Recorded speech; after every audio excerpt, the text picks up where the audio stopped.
বন্ধু, এবার আমার যা অবস্থা রে, ঈদে শপিং করতে পারতাম না। কেন, টাকা সমস্যা নাকি? আরে বন্ধু, বেশি অভাবে আছি। আরে বন্ধু একটু ধৈর্য ধর, এবার না হয় ঈদটা পুরান কাপড় দিয়ে করলি। আরে বন্ধু, কেমনে ধৈর্য ধারণ করব? হ্যালো বন্ধু, কই রে তুই? পরিবার- আমি ফিরে যাই, তুই আয় আয়, মজা ভালো লাগতেছে না, আয় তুই আয়। তোর মোবাইলে তো কেউ কল দেয় নাই।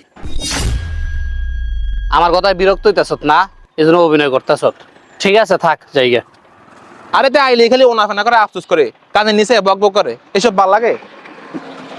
বন্ধু হুসাইন, এবার কি ঈদের মার্কেট করছত? না বন্ধু, করি নাই, করমু। এবার তো 10,000 টাকা বাজেট। যাক ভালো, প্রতি বছর তো তোদের সাথে একসাথে মার্কেট করতাম, কিন্তু এবার মনে হয় মার্কেট করতে পারতাম না। এবার পরিবারের মুখে হাসি উড়াইতে পারলাম না। নিজের ওই বেটা মনে- থাম, তোর খালি আফসুস।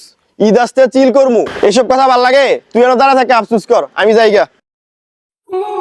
সাইফুল, তোর সাথে একটু কষ্টের কথা শেয়ার করি ছোট ভাই।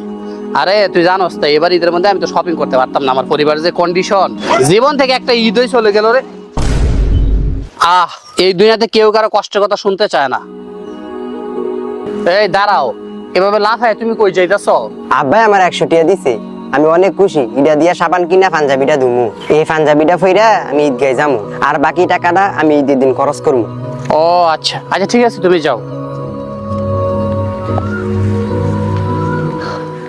হোসাইন, ইব্রাহিমরে অনেকদিন ধরে দেখি না, তার লগে আমি খারাপ ব্যবহার করছিলাম, তুই কি আমার লগে রাগ করলো? আরে আমিও তো তার লগে খারাপ ব্যবহার করছি। তুইও খারাপ ব্যবহার করছ?